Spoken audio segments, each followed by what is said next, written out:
All right. A simple x-ray saved my life. I was 9 months old.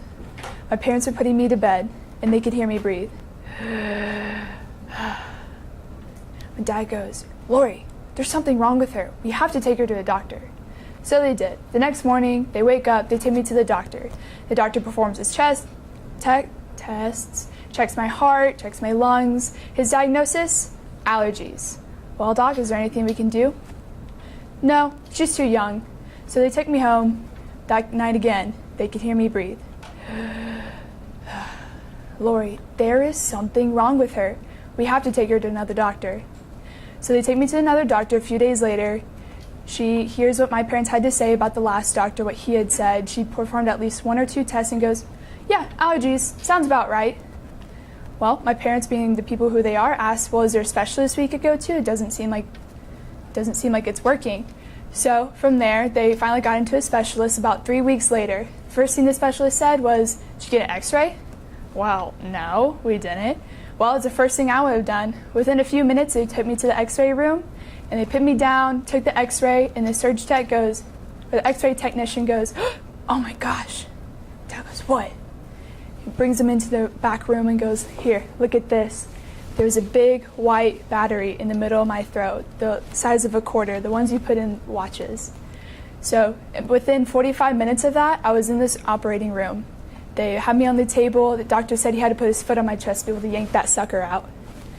Overall, the point of my story is that it's all about the diagnosis.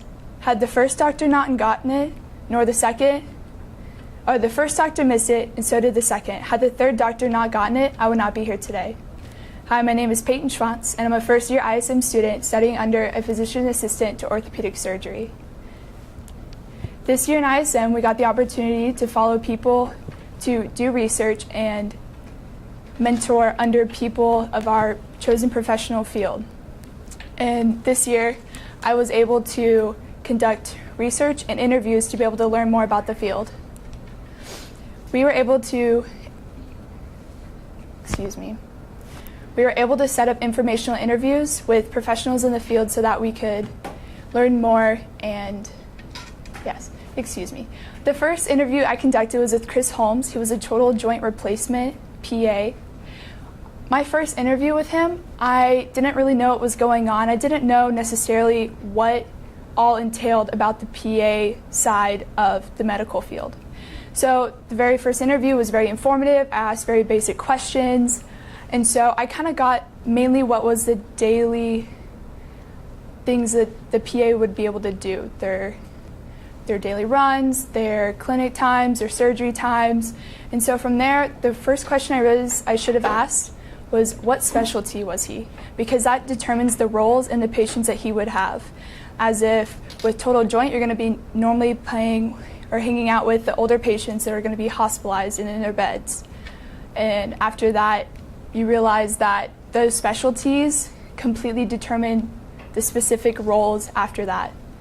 And one thing that really stuck with me after being able to speak with Chris Holmes is that the PA's job is to make the surgeon's job easy. Their preparation helps them so much, and that's really where PAs came from. My second interview that I conducted was with Heather Gerke. She was a neck and spinal PA. So the one thing that really initially scared me about this was that she was a neck and spinal PA. That seems like a very intense form of orthopedics. And one thing that scared me was that it was out of my comfort zone, something with high liability. But she said, no, don't be afraid of that. A lot of the liability lies with the doctor. We just help out. So with that, she said it shouldn't play a huge role in deciding because PAs are assistants. They don't take the huge role of the liabilities that come with surgeries. So from there, I realized it's a fair game. You can take whatever type of PA job that you want because it is less stressful than becoming the actual doctor. From there, I realized that PAs also get to benefit because of those risky elements that they're not really a part of. Another thing that I learned from Heather Gerke is the clinical rotations in PA school. So from there, it's about the graduate school. I had not realized nor known about that before until I asked her about it. She had just come out of PA school a few years prior to this interview, and she got to speak with me about how they're able to go around and do different rotations of the different parts that PAs, or the specialties that PAs would get to be a part of. So pediatrics, orthopedics, terminal medicine, all those types, and they really get the full picture when they're able to do that in graduate school. One of my last interviews was with Jackie Ramsdale. She's foot and ankle. She is actually the woman who got me involved in the PA side of the medical field. That's where, since she was my doctor's PA, I thought her job was very interesting, so that's where my interest sparked. After my interview with her, after I had a few interviews before, I started to realize what it all entailed for PAs. So from there, I was able to ask further and more in-depth questions. And what I learned from her is about medical reps and how they're the people that bring the supplies like screws, plates, sutures, and any new tool developments and techniques to surgery. They're the people that are kind of behind the scenes that really contribute to the surgeries. And I had not learned about that before. So the wonderful part about this is, like, yes, this class is for me to learn about my field, but I'm also learning about the people and the relationships they have surrounding their occupation. After that, she also discussed terminal medicine versus orthopedics. Basically, the reason she chose orthopedics is that it's a very rewarding job. People who go through surgeries or they come to them as patients usually are wanting to get better, or they're having a surgery or healing process that they will continue to get better. They're usually very active people, unlike terminal medicine, which is almost waiting for the people to almost die off, if that doesn't sound as bad as it does. Terminal medicine, it's a very, yes, you get to form relationships, but those end. And so that's the wonderful thing about orthopedics is, like, you do form those relationships as well as see the benefit or the process of people getting better. It's very rewarding in that sense. The one thing that really stuck with me after my interview with Jackie was that because of the high demand for PAs, you're able to decide what field you want to go into a lot more easily than with other occupations. So I thought that was very exciting and rewarding about going into that field of study. My last interview that I conducted was actually with my mentor, Lynn McDonough. She's a foot and ankle PA for Dr. Brodsky down in Dallas. One reason I absolutely loved the idea of having Lynn as my mentor is that she has done this for 30 years. She is completely experienced, and because of that, she is almost able to run her own practice. The doctor, as he is out for surgery or something like that, she is able to stay in the office and continue working with those patients. One thing that I also found wonderful about her just from our interview is that she would also teach me not only about PA school or about the PA side of everything, but what also entails as the person, the whole picture, not only the school and educational part. She believed that success and job satisfaction can come from working tendencies. What you put in is what you get out. So I believe that working with her would teach me a lot more, not only about the school side, but what can come from working as me as a person and the relationships I'm building. One thing she also mentioned that was a little bit of a keys to success was that when you're able to work with patients, if you pre-diagnose before you're consulting your own doctor, you're able to better educate yourself and prepare yourself for the future as you're working and you're training yourself to learn and to know what's going on instead of relying solely on the doctor. So you're learning and growing, and along with that, the doctor is very appreciative of what you're doing as his PA.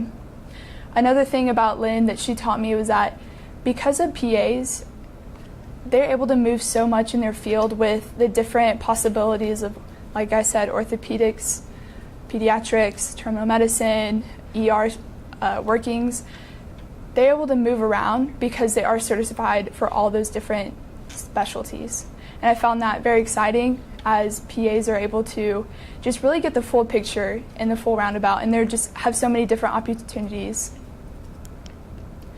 So after we were able to do all of our interviews that we got to learn so much more about and speak with professionals, along with that, we were able to do research assessments that really furthered our knowledge, that we were able to go out and learn about things that necessarily we didn't know before. So at the beginning of doing the research assessments, I didn't really know necessarily what to look for. I did things along like what is a suture versus a stitch, or rotations in PA school. I didn't necessarily know what in-depth research I should be doing until I got further along in the interviews, and until I reached to a point where I didn't know something that came up in an interview, I would go and research that. So as time went on, I was able to really progress the research that I went into. Like for example, I learned about the connection of your knees, hips, and feet, and how that all plays a role in just your genetics and your biomechanics. After that, bone fusions versus joint replacements, how there's new technologies coming up all the time, how science is always advancing, you have to keep up with that. And bringing back what we have said before, the medical reps are people that do come in and work with you on advancing your techniques and your tools. Also, the whole fact of why not, if you're going to go through the trouble of going through PA school, why not just be the doctor yourself? So there's always that question of PAs are, a bit more of a free life, less schooling. Doctors, yes, there's more money, but they're both rewarding in the same way. It just depends on how you want your life to end up and how you take it as a whole.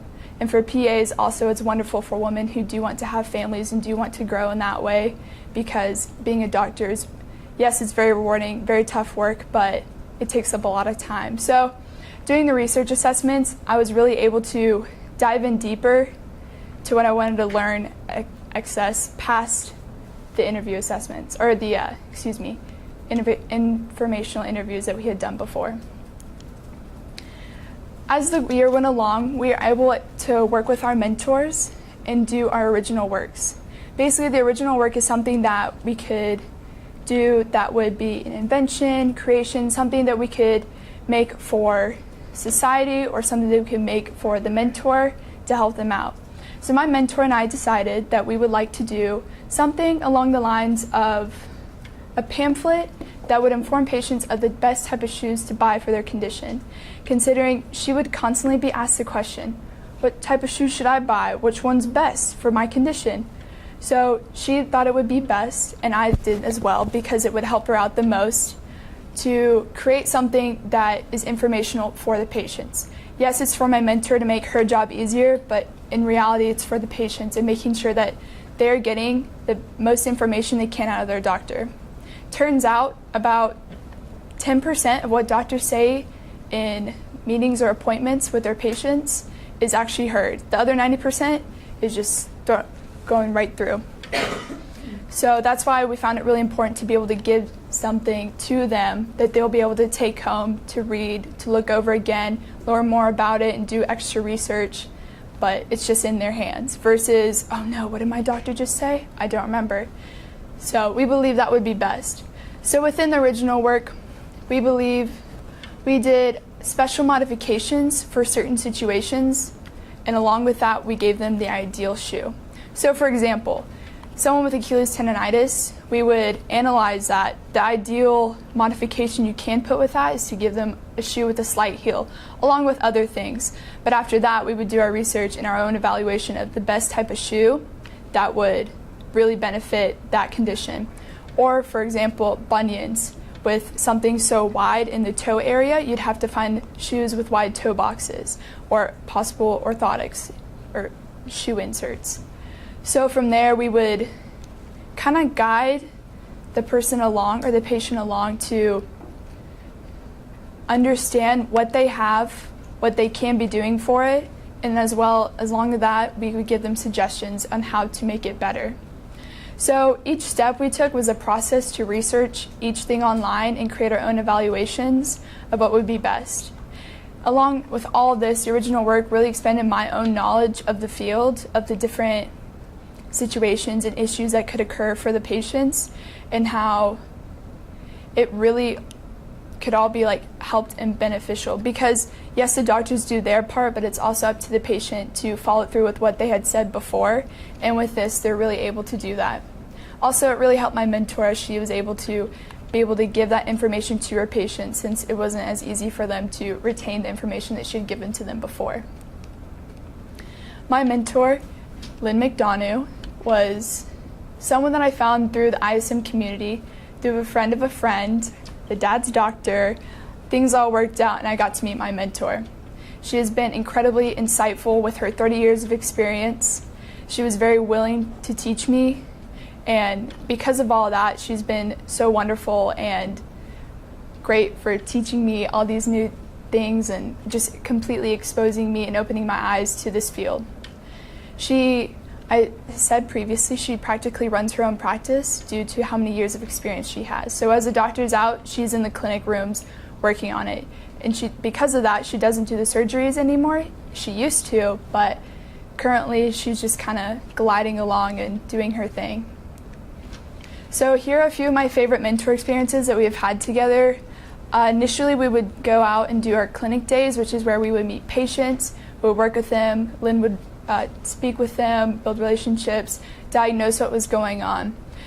In the first few times that I went and visited her, she kind of built up this persona about me, not about me, but told me what to expect, how to act, about confidence in the room and how to work with patients and how you make them feel like they're secure, like we're gonna figure this out together. So along with that, along with every little detailed thing that she would teach me, like textbook information, she would also teach me the way to act, the way to make patients feel good, the tendencies that PA should have and how they should be working with that patient. So also along with that, the patient relationship. It's about having a job can be so much more fun with how you relate with the people around you. And Lynn completely does that, and she makes the most of her job because of how she does this. She works with the patients. She wants to be their friend. She wants to learn about them. She lets them speak to her, and she works with them along that to be able to figure out what they can do together to find this diagnosis and find the way to heal them. Along with that, for our original work, we were able to do our own research. So we met up at Starbucks to discuss different side effects and different shoes that could be really used in these things. So with that, we went shoe shopping together, and the funny part about it is that she was acting like my mom, so we could really get some information out of the podiatrists or the people working at the shoe stores. So it was kind of a fun experience, like friend to friend as well as mentor to student. We really got to go around and just analyze what we found best, and because of that, we really got pretty far on our original work, and we were able to really work together, and I was able to get a lot of what she believed and what she thought best, not only what I could find on the internet or what just seemed to go well. Anyways, after that, after a few more times, I met with her. We met with the spine surgeon at her office, and we kind of went over the idea of becoming the doctor or the mindsets that are behind of medical school and what type of person it really takes and how strong you have to be and how dedicated. And I just thought it was really encouraging to be able to hear these different things from both a PA who's gone through the fuse of scrolling and years of experience, as well as a doctor who's done that same thing. So I thought it was really encouraging, and along with that, we went over what it takes to be recertified. Every 6 years, PAs have to be recertified over everything they have learned in PA school. So they have to keep this huge old binder with all this information and really study up and be recertified. So the testing takes a while. It's a long process. It keeps the PAs in check, which I found really reassuring for patients, as they know they're getting the best people that they can to look at them and to diagnose them. After that, I also got to shadow with Dr. Appleton. He is a knee and hip physician. I learned a lot of different things, as how I said before, the specialty of the orthopedics kind of determines the roles and what you do and what you're able to do.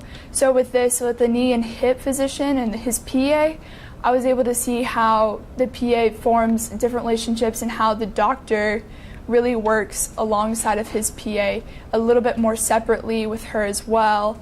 Along with that, I was able to see 2 different steroid shots, a bursa shot and a knee steroid shot, and really just get involved with it, as the doctor was able to actually let me hold the shot as he did it, which is very intimidating at the moment. But along with that, it was a completely different experience to also see the different mindset behind knees and hips versus foot and ankle. So along with that, the specialties do really matter, and they can bring a whole new world of items and problems that are brought up. My actual my most previous mentor experience that I got to have was I watched surgery with Dr. Warrior. I was in the OR room. I finally got my surgery experience that most PAs do have, yet my mentor, being the woman that she is, she was able to finish off her OR days a few years back.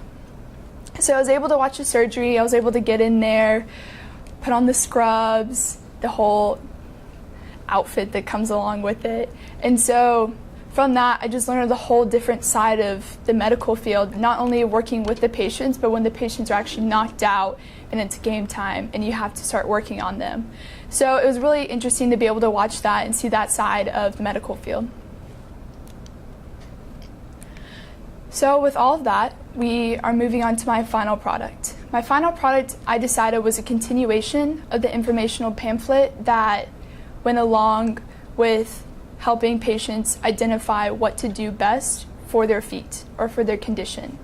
So with that, I created a website that would contain all these different aspects that would eventually lead them to the best shoe.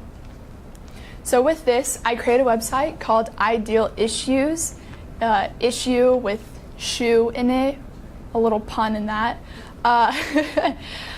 We decided that we were dedicated to finding the right shoe and proving that one shoe size doesn't fit all feet, as we learned that very easily in foot and ankle orthopedics, that feet are really different. And each person has a really unique pair, and genetics plays a complete different role, let alone what people have done over the years to change the behavior and the gaits of their feet. So we went along with this. This is the opening page. I included this one segment with why we wear shoes and how feet were initially designed for forgiving ground, and how we've developed the technology for shoes because of our developed technology of grounds, how there's asphalt, tile, cement, and how that's so harsh on our feet, and how we have raised our technology for ourselves to have shoes that are going to protect us from those. In here, I created a pain identification chart. So from here, you're able to see the different parts of the foot, and in that, it places points of pain. So the patient would go in, they would select the area of pain, and from there, they'd be able to identify it. And as they would click on these points, for example, let's go with bunion. Oh, excuse me, I'm sorry. Yes, so they have the different points on their foot and they'd be able to identify it, and from there it would lead them to more information. So in this, for example, bunions, it would just kind of line out what it is. What's going on? Why is your foot like this? Is it genetics? Is it something that you're doing? Is it the shoes that are making this more of a complicated aspect to your foot? So along with that, it would also give you the different modifications that are suggested for the shoes. So the different modifications, it kind of brings a little summary as, well, for bunions, you need a wide toe box, or you need orthotics that can squeeze in this. And so the type of shoes that you're going to need are the wide toe box, something deep enough to be able to fit that orthotic in without jamming it all together. So within this, I was able to create or line up the common issues that are normally associated with the feet and just really narrow them all down and just explain them out for the patients to be able to easily understand and to be able to easily go from there and decide what is best for their own feet. If we go back, we're able to do the genetic complications that also play a factor in their shoes. So for this, arch height plays a huge factor, as it can cause pronation or supination, which is basically the turning of the feet. So with flat feet, normal feet, or high arches, you're going to get different aspects, and like different shoes are going to be affected by that. So along with that, you have your BMI, and it just explains why these factors are so important for the patients. Also, like natural wear patterns on your shoes, it's also another indicator of how your foot's naturally walking or the running gait that you have. So it just kind of lines it all up for the patients to really understand what is going on with their own feet, why pain could be arising in this area, what it is, what factors can be playing into it. So after that, with bunions, it would give you the whole analysis of what could be going on and what to do about it.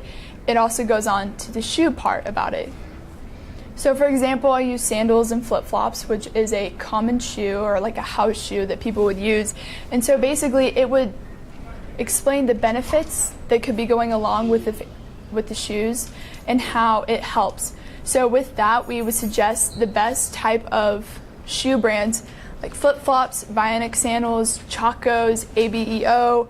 A lot of these sandals have good relief and arch support. So with this, with each different suggestion, we would give them why it is considered so good and what to look for when they're doing these certain things. Because along with this, there will be an analysis of each or a summary of each common issue and the best type of sandal to go for, the little modifications, and it will redirect you to the website to be able to find that.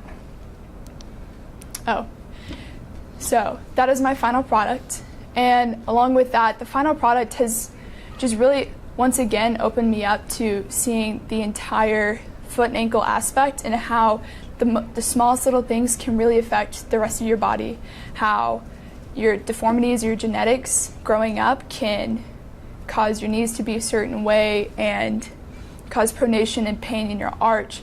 So along with that, it's just really broadened my knowledge, and my mentor and I have worked along together and built our relationship up, as well as working on this to be able to help her and her patients find something better, find something easier, something that just contains all that she needs to tell them into one little website that they can access instead of a small little informational pamphlet.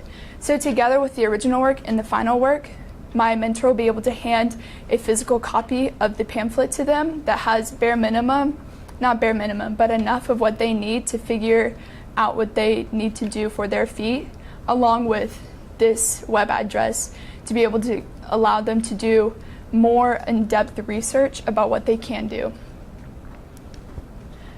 So with all that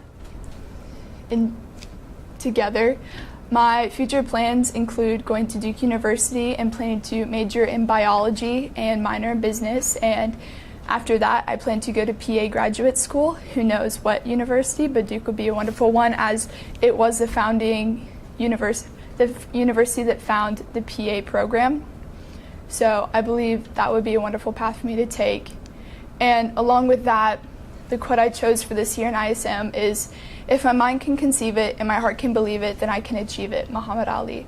Him being such a great athlete, you know that there has to be some mental game behind that. It's not just pure athleticism. Yes, he has that talent, but along with that, it's how you mentally speak to yourself, and that just applies to so many different aspects of life, with sports, college, your integrity as a whole. And so I found it very relatable, as it goes along with schoolwork and how in depth I'm willing to dive into and work with something. For example, this ISM class, it has been such an opportunity to be able to go in and learn more about my field, just really dedicate myself to be able to learn more and dive into this new world of the medical field. So I believe that it's really wonderful, and that it does work on your mental game, and that mental game just propels you even further. And my mentor, do I thank my mentor now if I can? Okay.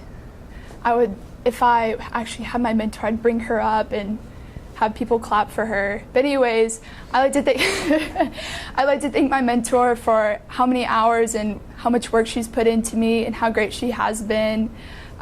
She's been really wonderful when it comes to just teaching me and being so willing to work along with me. And as I was not in medical school, she is able to be patient with me and work with me and try to explain to me slowly what's going on, as I had not the information to know it all before. So she's been really wonderful. She's done the absolute best by really getting me the opportunities that I could possibly get, by getting me in with other doctors with other specialties into surgery. So I've just been really appreciative of that, and she's just really opened me up to the medical field and all the occupations that could have come from it. So for that, I'm very grateful. That was a bow, yeah.